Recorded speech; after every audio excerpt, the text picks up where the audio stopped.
Hello, my name is John Sveck. Welcome to this ALL24 video. Coach Waterman and I have a special guest today, Coach Chris Hopkins, who is the offensive line coach at Carleton University. Thanks for being with us, Coach. Yeah, excited. Just it's nice to talk ball through all of this. I think that Absolutely. Bringing us back to why we do this and the reason we do this and an opportunity kind of to share knowledge has been great. And the other thing is the thing that I commend you guys on is the opportunity to talk Canadian ball. Yeah. 100%. So we're going to do a toolbox video here, which means we're talking drills, we're talking technique. So Coach, I'll give you the floor. You let me know when you want me to go to the next slide. Yeah. So, we start with the first one. And what I'm going to talk to you a little bit about is basically how we do our positional warm up. And this has been a little bit of a philosophy of mine since I was at Mount Allison with Kelly Jeffrey and Scott Brady. And it trickled down to our football New Brunswick program when it was with the high performance program. And, if you go on to the next slide, we're going to talk a little bit about how we do positional warm up. And it is a little bit different than probably most people do their traditional warm up, where they're doing their lines and they do stretches and a little bit of an active stretch. And, what we thought of is how can we maximize our practice time and still tackle, techniques and skills that we have to do every day. We were a period-based team. We were a fast tempo practice team out east. So it was an opportunity where we could tackle a lot of those everyday skills and give ourselves a little bit more bonus time at the end of practice. And then the other thing is increased repetitions and the opportunity that, we're constantly working and everybody's working at the same time, and there's no overcoaching. It gives the kids an opportunity to build that muscle memory that's required of you at the offensive line position. So, if you look at the structure of it, is that typically an indie's a warm-up's going to be anywhere from 10 to 15 minutes, with your dynamic, with your active stretch, you should be about 10 to 15 minutes to get them ready. And rather than put our guys in stretch lines, we're going to do positional warm-up, and we're going to gradually build ourselves up. So in phase one, it's going to be a small movement, one or two steps at about 50% to kind of get your kind of central nervous system working, also working on some of those skills. And then eventually it builds up through the next 12 minutes, working on everyday skills that you need to do. And, I think that one of the big advantages is for us, it adds an indie period. Every coach has a checklist that they have to get done. For every practice, they say, I have to get these everyday skills done. And then when they sit down with the head coach, and Gary, you would know this, when you start cutting indies or saying, I need to shorten practice, as an offensive line coach, you start to cringe. I don't want to give anything. Right. Yeah. If anything, give me 2 hours of indie, and then you guys do whatever can never get enough, right? Yeah. Exactly. So this was a great opportunity where we could add an indie period and then maybe be in a position where we can do some of that extra stuff at the end of practice, specifically sometimes some of the indie and the technical skills get pushed out of the way because we've made mistakes in team period and we have to walk through something. And I think that doing this a positional warm-up and doing these everyday drills right off the bat has allowed us the opportunity that basically we have those skills, we've tackled those skills, and it allows us more flexibility for the back end of practice. Basically in our 4 phases, we tackle all of run stuff, and you can intermingle and mix in whatever skills you want, but we'll tackle our run steps in our first 2 phases.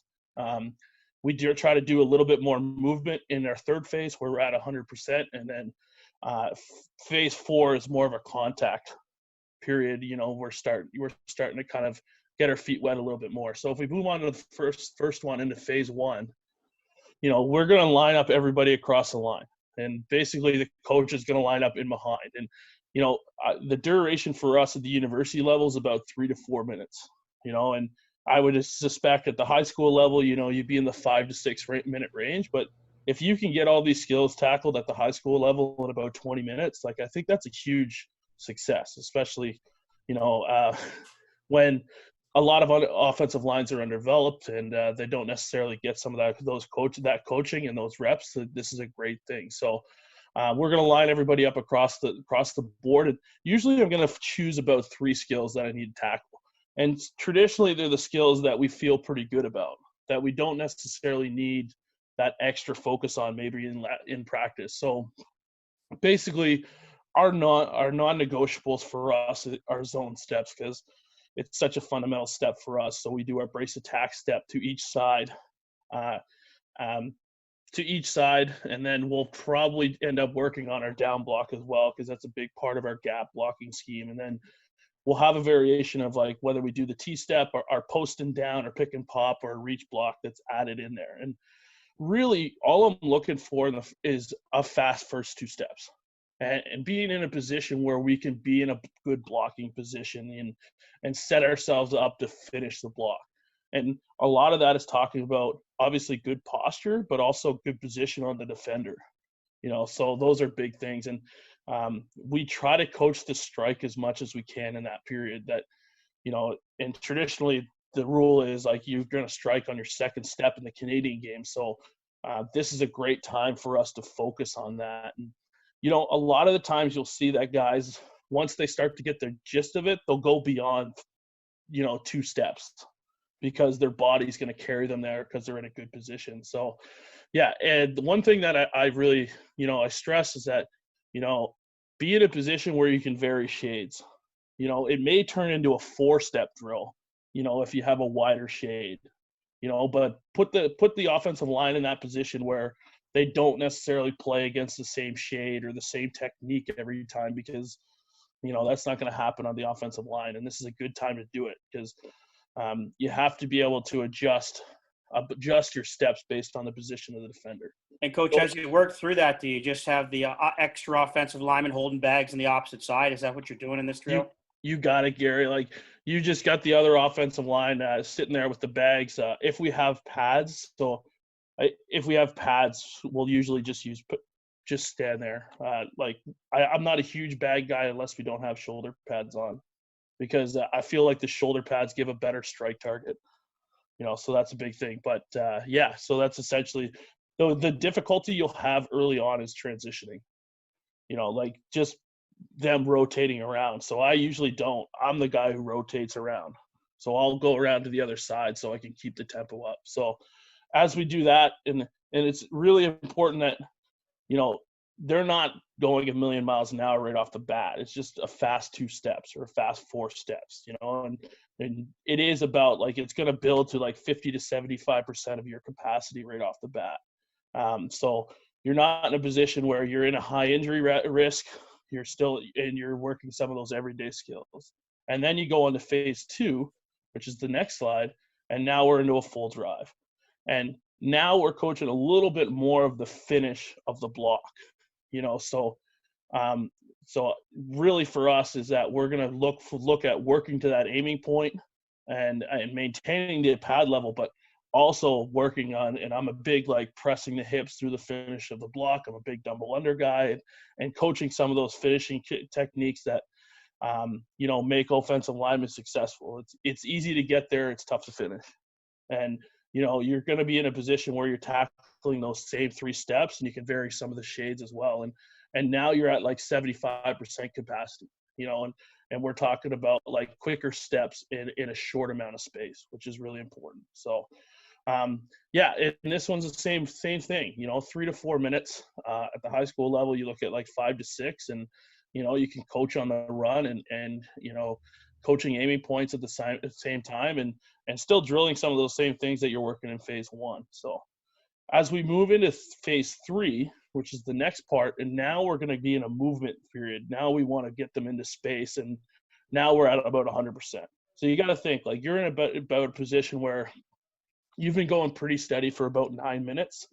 Like as an offensive lineman, there should be a bead of sweat coming down. Like you should be pretty warm. So typically what I do in this period is pulls or reaches, which are more bigger movement and faster movement plays or techniques for the offensive line. So at this position, like now I'm going to bring them into pods because it's more manageable for me. 2 offensive linemen in front of me with 2 guys outside. And typically I try to get them to both go at the same time, and I'm going to watch one, and bounce back and forth between each group. And being in that position where all I'm looking for them to do, I'm looking for the first part of the pull, making sure they take a good step, good posture throughout, and then getting into a pre-contact position. And really I'm looking for them to make contact through 2 steps.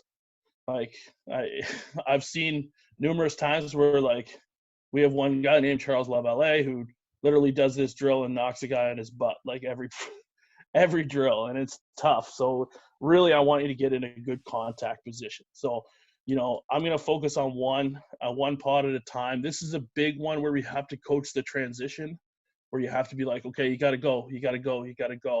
And then putting yourself in that position where you're taking good steps, you're in a good pre-contact position, and you finish in a good position. And you know, once in a while we'll work reach blocks in this period as well, because there's similar techniques, and we would carry it to a full drive as well. And typically with a reach block, you're going to get two different reads out of it anyway, right? So you got the actual where you seal the shoulder, and now you have to roll the hips around, or now where he gets outside and now we have to drive it. So it's another opportunity where we can coach that. And, you know, it's fun. This is where the kind of period really starts to amp up. You know, like offensive linemen love pulling. They love the opportunity where they can go in space and, you know, try to challenge themselves against different athletes. So this is something that we take a lot of pride in. And the other thing is, like, what I'll do sometimes is I'll incorporate another skill into this. So if I have two pods, I'll add a guard in with another dummy and work the down and pull, you know, and we have fullbacks a lot here too. So like, this is a good opportunity that if we work that, we can add in maybe the kick out block on power, you know, and working the fullback into that drill as well. So there's a lot of flexibility there. But this has been a lot of fun for me. I'm a big gap scheme guy. So, you know, I want to be in a position where we get a lot out of this 3 to 4 minutes. And then, you know, from the end now in phase 4, you know, now we're starting to get into contact. So we're going to go into those pods, and the same thing. I'm going to, you know, what our players call it, we call it ping pong. So I'm going to ping pong back and forth between each group. And now we're going to work all of the, you know, probably 2 or 3 of the double skills that we have to work. So if you look at like the progression, like gap doubles are a big one, zone natural doubles are force doubles, and then the backside is zone.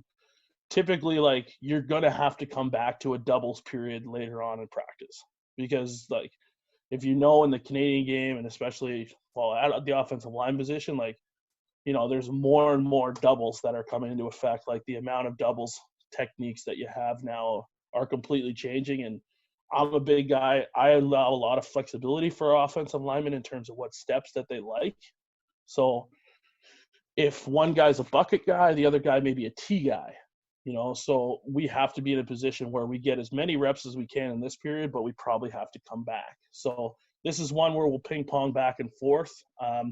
We'll typically probably work our gap doubles and our natural zone doubles, just because those are the easiest ones to do, and those are the ones that we're probably more natural at. As I said, players need to rotate sides, and this is just like we talked about in phase 1 and 2, where we vary shades. We're going to be in a position here where we want to vary the D-line and linebacker reactions, like be in a position where the linebacker now is working over the top, you know, or the defensive line stunts over quickly and it turns into an ISO block, you know, those kind of things, and trying to mimic those game situations as much as possible. So we're trying to emphasize footwork, but especially in doubles, we want to get as tight as we can, getting our eyes on the double move, or double man. And then the other thing that I'm really adamant on is that this is where we start to work the communication. So I literally start them in the pod, is that they start and they're like, hey, here, me, you working 55. You know, they're talking through it. Like, of course they're working 55. He's the only guy up there, but I want them to be able to communicate right off the bat, and then specifically communicating when they get off the double, you know, like when they're coming off, who's coming off, you know, making the me-you call is really important here. And this is a great time to coach it, because, you know, the period is pretty compressed. It's a smaller group for our guys, and it kind of builds some of that, those good skills and those good habits that we need. So communication is a big part of this period now too.